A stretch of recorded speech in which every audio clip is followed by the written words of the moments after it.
Support చేయాల్సిందిగా అందరినీ అభ్యర్థిస్తున్నాను. ముఖ్యంగా వర్గీకరణ వ్యతిరేక పోరాట సమితుల్ని ఈ వర్గీకరణ వ్యతిరేకానికి కృషి చేస్తున్న అన్ని సంఘాలని అందరినీ కూడా ప్రతి ఒక్కరిని మాల మహానాడులు కానీ లేకపోతే మాల సంఘాలు కానీ వీళ్ళందరినీ అలాగే ప్రజానీకాన్ని కూడా ఈ బంద్కి సహకరించమని ప్రార్థిస్తున్నాను. ఎందువల్లంటే ఆగస్టు 1వ తారీఖున సుప్రీంకోర్టు రాజ్యాంగ ధర్మాసనం ఒక తీర్పు ఇచ్చింది.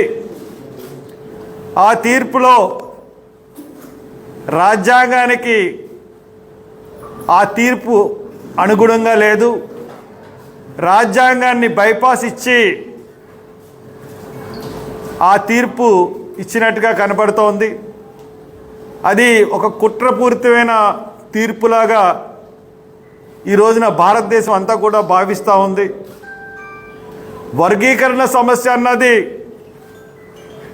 మిత్రులు చాలామంది సోదరులు, మాదిగ సోదరులు అందరూ కూడా ఇది ఆంధ్రప్రదేశ్కే సంబంధించింది, ఆంధ్రప్రదేశ్ లీడర్సే మాట్లాడుతున్నారు అని అనుకుంటున్నారు. ఇది ఆంధ్రప్రదేశ్ మాలలు ఇచ్చిన బంద్ కాదు. ఇది రిజర్వేషన్ సంఘర్షణ బచావో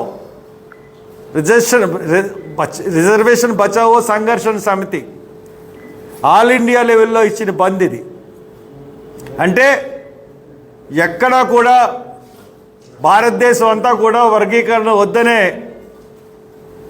చెప్తా ఉన్నారు. ఎందువల్లంటే అంబేద్కర్ రాసిన రాజ్యాంగంలో షెడ్యూల్ కులాలని విభజించమని కూడా ఎక్కడా చెప్పలేదు.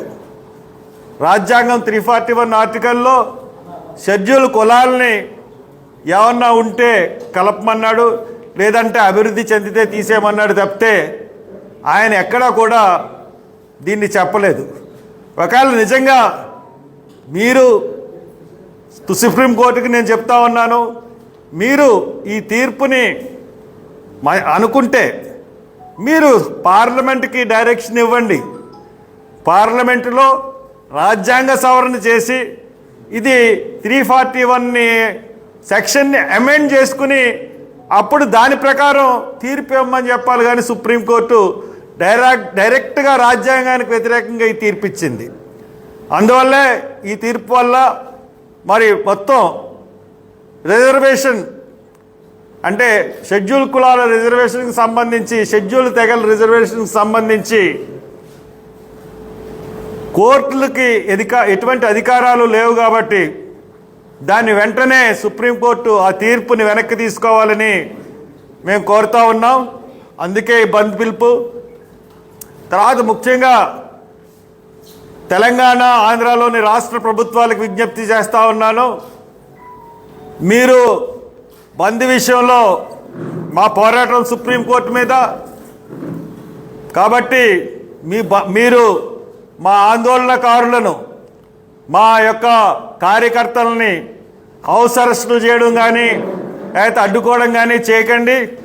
మేము ముందుగానే చెప్తున్నాం, ఎమర్జెన్సీ సర్వీసెస్, అంబులెన్స్ సర్వీసెస్ కానీ, హాస్పిటల్ సర్వీసెస్ కానీ, ఇంకా ఏమన్నా ఎమర్జెన్సీ సర్వీసులు ఉంటే వాటికి బంద్లో భాగస్వామ్యం ఉండదు. వాళ్ళని బంద్ నుంచి పూర్తిగా మినహాయిస్తాం. అంతేకాకుండా ఇంకా పబ్లిక్ ట్రాన్స్పోర్ట్, ఆర్టీసీ కానీ, రైల్వే కానీ అన్నీ కూడా మీరు ఆఫ్ చేయండి. వ్యాపార సంస్థలకి మేము చెప్తున్నాం, స్కూళ్ళ యాజమాన్యానికి మేము చెప్తున్నాం, భారత్ బంద్ని పూర్తిగా మీరు సహకరించండి. ఇది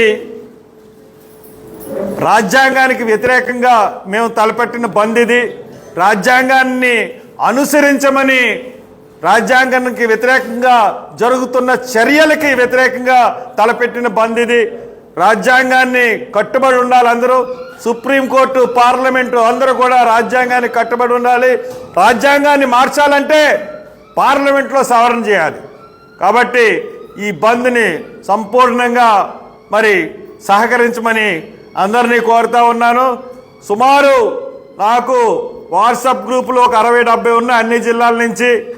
ఆ ప్రతి గ్రూపులోని సభ్యులు కూడా రోడ్ల మీదకి రండి, వాట్సాప్ను వదిలిపెట్టండి, రోడ్డు మీదకి వచ్చి మీరు ఆందోళన చేయండి. ఆందోళన చేసి ఎక్కడున్నా సరే మన బంద్ విజయవంతానికి ఎవరైనా సరే ఆటంకం కలిగిస్తే తప్పకుండా వాళ్ళని అడ్డుకోండి. బంద్ను మట్టుకు సంపూర్ణంగా నిర్వహించండి. కొంతమంది ఎస్పీలకు చెప్తున్నాను, కొంతమంది డిఎస్పీలకు చెప్తున్నాను, మీరు ఆటో పర్మిషన్లు కూడా ఇవ్వట్లేదు. ఈ జిల్లాలో కానీ రాష్ట్రంలో కానీ బంద్ గురించి ఆటోలు పబ్లిక్ మైక్ పెట్టుకుని తిరుగుతామన్నా కానీ మీరు పర్మిషన్లు ఇవ్వట్లేదు. వాళ్ళందరికీ కూడా మరి ఏదన్నా అవాంఛనీయ సంఘటనలు జరిగితే మట్టుకు దానికి పూర్తి బాధ్యత ఆ కన్సర్న్ ఎస్పీలది, డిఎస్పీలదే. కాబట్టి మాకు కడుపు రగులుతున్న ఈ విషయం మీద మీరు ఖచ్చితంగా ఎస్పీలు మీరు ఏమన్నా వ్యతిరేకంగా చర్యలు పెట్టి ఏమన్నా తీసుకుంటే, ఏదైనా అవాంఛనీయ సంఘటన జరిగిందంటే దానికి పూర్తిగా పోలీస్ డిపార్ట్మెంట్దే బాధ్యత అవుతుందని తెలియజేస్తూ సెలవు తీసుకుంటాం.